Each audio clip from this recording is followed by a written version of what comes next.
જય શ્રી કૃષ્ણ. હવે આ વખતે અમે મારો ટાર્ગેટ રિટેલિંગનો આ વખતે મારા 3100 દાગીનાનો છે વન ડે.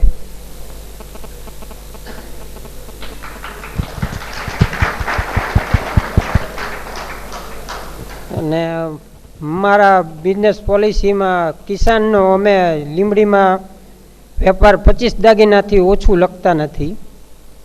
જે સાલ અમે દરરોજનું 25 ડબ્બા નહોતા વેચતા, એ અત્યારે આજની તારીખમાં અમે કોઈ વેપારીનું કે ગ્રાહકનું 25 દાગીનાથી ઓછું લખતા નથી.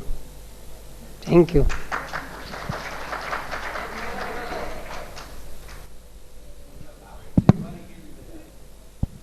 એ જ્યારે બી બધા ડિસ્ટ્રીબ્યુટરો આપણી વિઝિટ કરી રહ્યા છે ત્યારે ખરેખર એટલા ઓતપ્રોત થઈને જ્યારે બી એક એવું લાગે કે એમના પોતાના ત્યાં લોકો પધારતા હોય ને એ પ્રમાણેની એ ખરેખર સેવા કરે છે.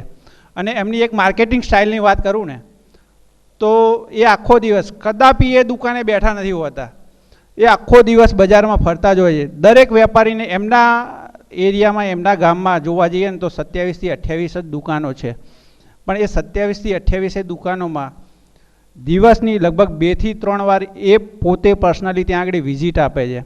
અને એમની સ્ટાઇલ એવી છે કે એક વેપારી એક ધારો કે સોદો લખાયો 25-50 દાગીના, તો એના ત્યાં એ ઉતરે તો તરતના તરત બીજા લખી લેવાના.